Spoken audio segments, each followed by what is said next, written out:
What is up, guys, and welcome to the Strength of Body and Mind podcast. My name is Gordon. I am your host, and this is episode 80. And I'm going to jump right in. This is something that I'm very, very passionate about, and it's time to stop messing around. It's 2019. It's the new year, right? It's the new year. It's actually, I believe this will be airing on the 3rd. So the new year is already behind us, really. We're already into it. And I want to talk about efficiency. I want to talk about optimizing your time to get things done. So are you one of those people that is always busy?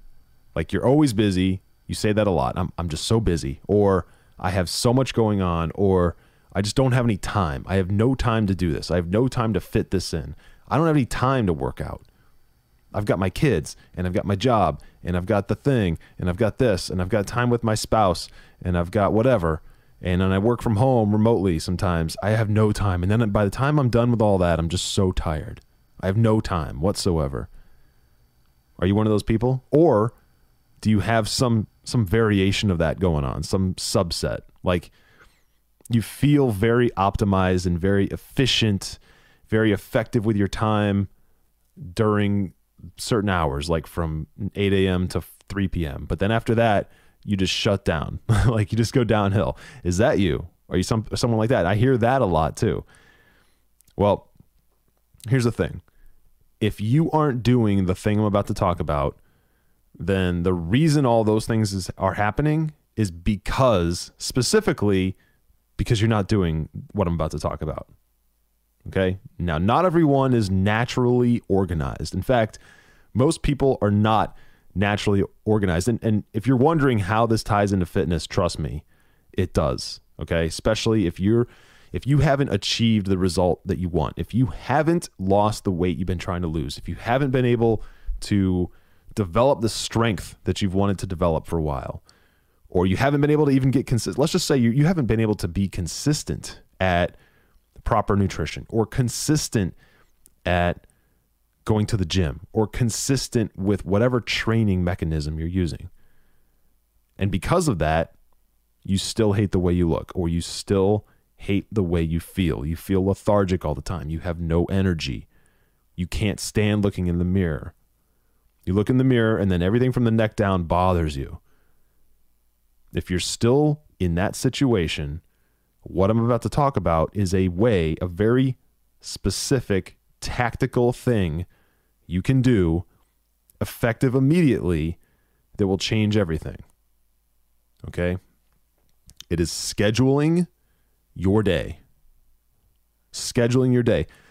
Listen, it's not very sexy to talk about, all right? I get that. It's not sexy to talk about. And not only that, it's work. What I'm about to talk about is work. It takes work to implement. But if you implement this thing, if you implement scheduling in the way I'm about to describe, it will change your life. It will open up so much more accomplishment in your day, every single day. Okay? So let's break it down. First and foremost, do you schedule your time now? Do you schedule your days right now? And I mean truly schedule them. Do you truly schedule your days? Because once again, guys, the reason you have no time, the reason you can't seem to get anything done, the reason you are constantly busy is because you don't have this very simple, straightforward thing in your life, which is scheduling your days. So here's the very simple way to implement this, okay? On your phone, whatever smartphone you have, it doesn't matter. Open up Google Calendar. If you don't have it, just download it. It's a free app. Or iCalendar, whatever calendar app you have on your phone, if you have one that you prefer over another one. And then literally go into that app and start scheduling things that you do during the day that you have to do, okay? And I mean everything. So if you have to do this extra piece first, then do this extra thing first, which is take out a piece of paper and write down the things that you have to do during the day, okay? And it would look like this, right? If I was writing this down, it would look like this. Morning routine. Okay. And all the little pieces of my morning routine. I get up, I make my bed. I have, my journaling. I have all the things that I do. I've talked about that before in the past. I'm not going to get into it now, but I have all the things that I do in the morning, every morning. And I would schedule that. I would schedule that from, let's just say 5:30 a.m. to 6:10 a.m., something like that. Okay, it's about 40 minutes. And then I would schedule my workout. So I'd write that down, workout. Okay, and that would be, depending on the day, let's just say 90 minutes. Okay, and that includes driving, whatever.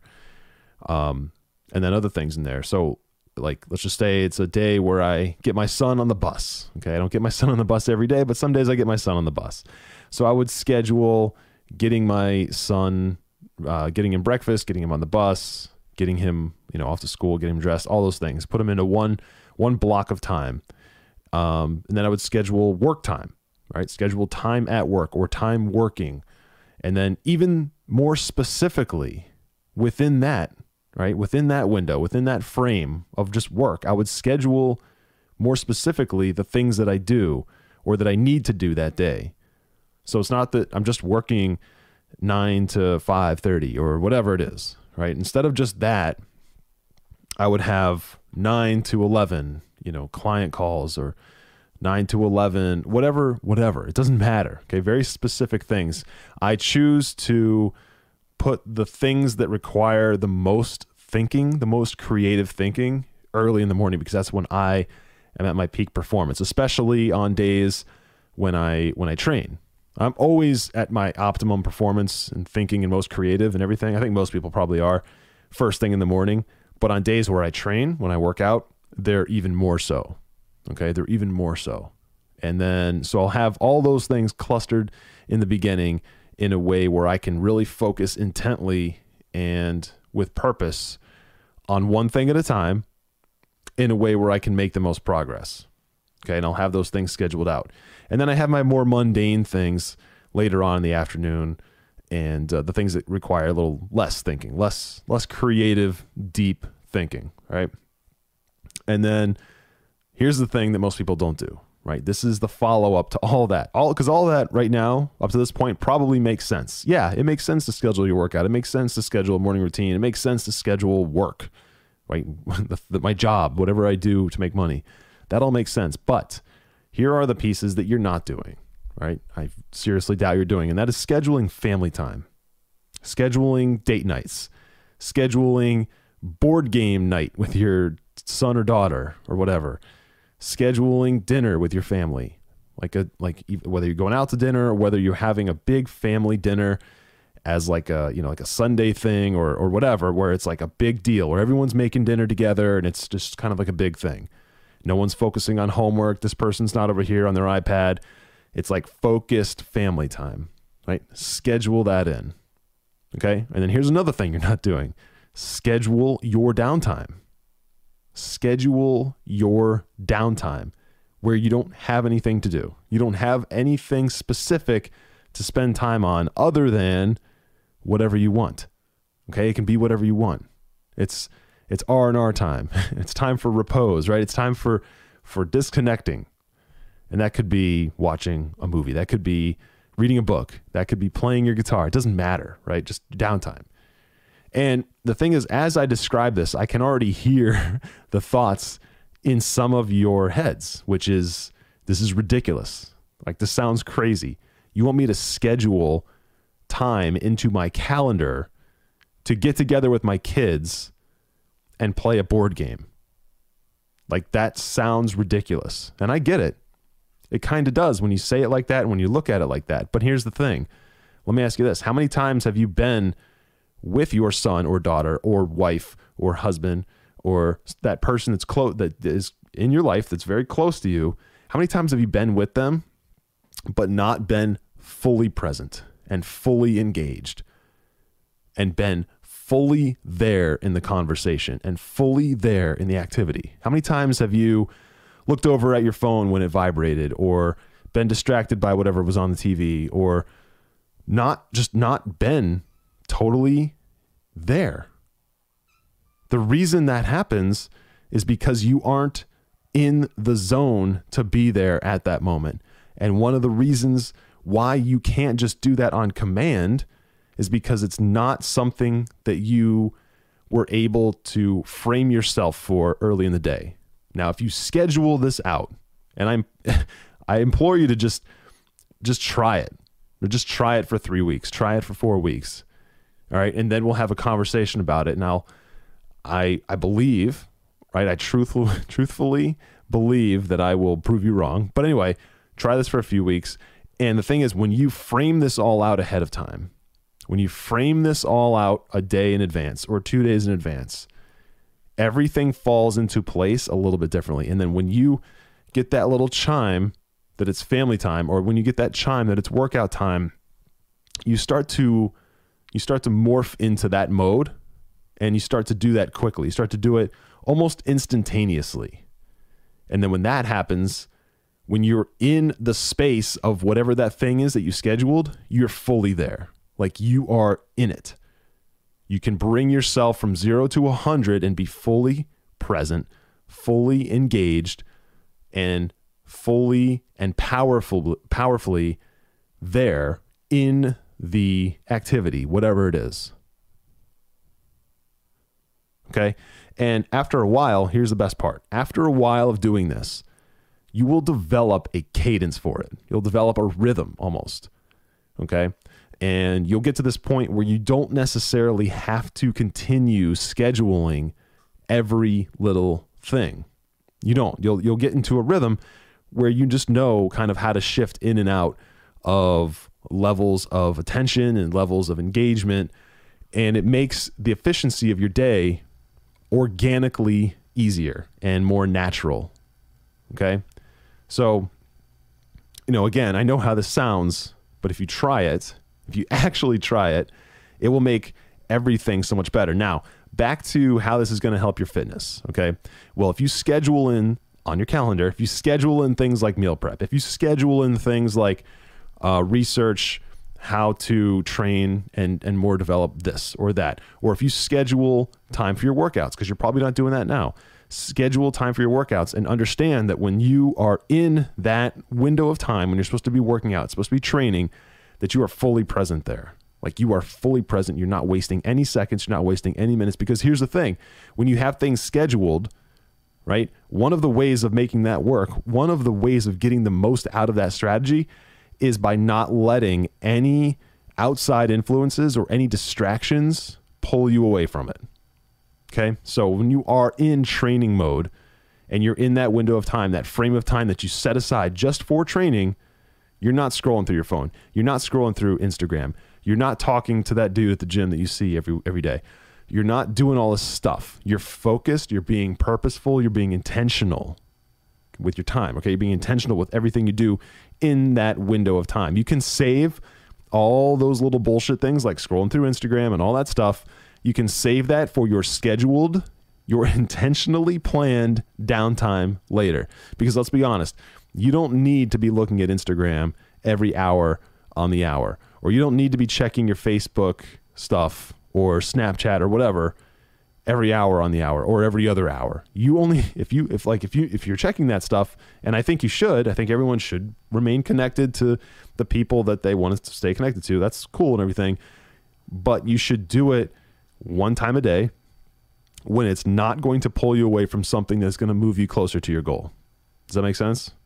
When it is not going to pull you away from the thing that is going to get you closer to your goal. Okay, translation, don't pull your phone out when you're at the gym.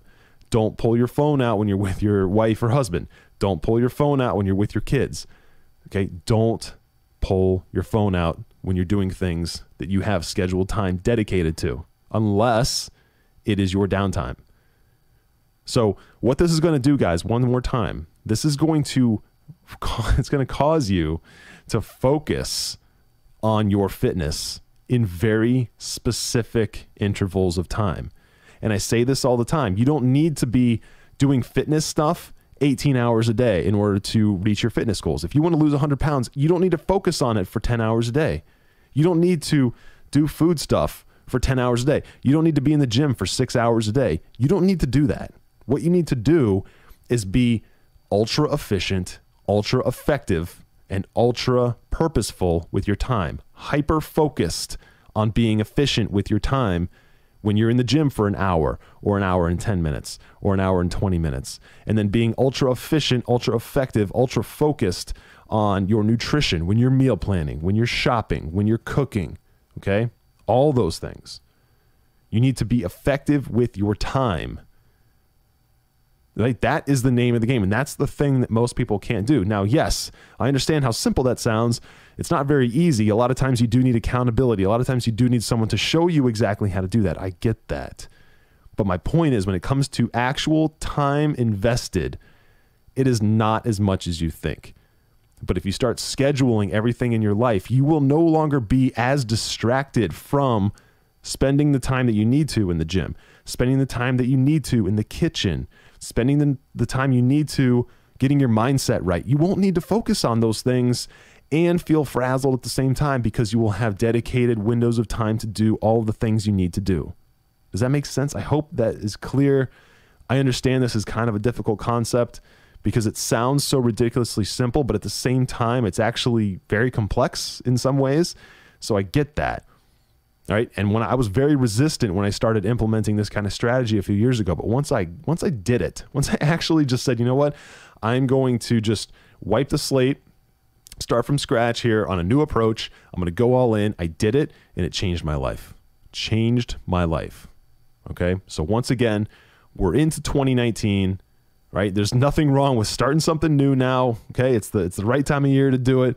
And if you're going to start it, you may as well stick to it. So I highly recommend you take this strategy, put it into place beginning right now, and see how it works for you. Okay. Give it a solid 3, 4, 5, 6 weeks. I know that sounds like a lot, but you really need that much time before you can really judge something.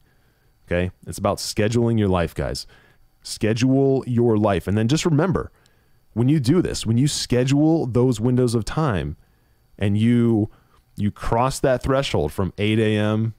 to, or 8:59 a.m. to 9 a.m., you cross into that new window of time, you become you put the hat on of the person you need to be at 9 a.m. Okay. You can make that hard switch. It becomes that much easier because you see it coming, you know it's coming. And when it happens, you know that you only have from 9 a.m. to 9:59 a.m. You have that 1 hour window to do the thing that you said you were going to do from 9 to 10. So what are you going to do? Are you going to go back on the schedule that you put in place for yourself? Are you going to violate that window of time that you allocated for that? No, you're going to commit to it, because if you can't even commit to your own assigned windows of time, then you really need to reevaluate a lot of things. So you're not going to do that. You're not going to set 9 a.m. to 10 a.m. to work on, let's just say, working out. Okay. You're not going to set that time and then not actually do it. You're going to set that time and you're going to go and you're going to be purposeful and you're going to be intentional and you're going to be focused. Are you going to make mistakes? Yes, but it doesn't matter. As long as you're focused on moving forward, the mistakes don't matter. Okay. As long as you're always advancing at least a little bit, then you're making progress. And if you're making progress, you're better than like 97, 98% of the people that have goals or say they have goals, but never actually get closer to them. So with that, guys, I'm going to wrap this up one more time. I just want to reiterate, schedule your life and you will get results. Schedule your life and you will get results. So again, I'm going to wrap this up. If you haven't already, please go over to iTunes, leave me a review. That would mean the world to me. It would let me reach more people, get in the ears of more people, and spread more education, more awareness, more knowledge on this subject and everything we talk about here. So thank you guys so much. I appreciate it. I appreciate you. And as always, train with purpose, and I will talk to you guys in the next episode. Take care.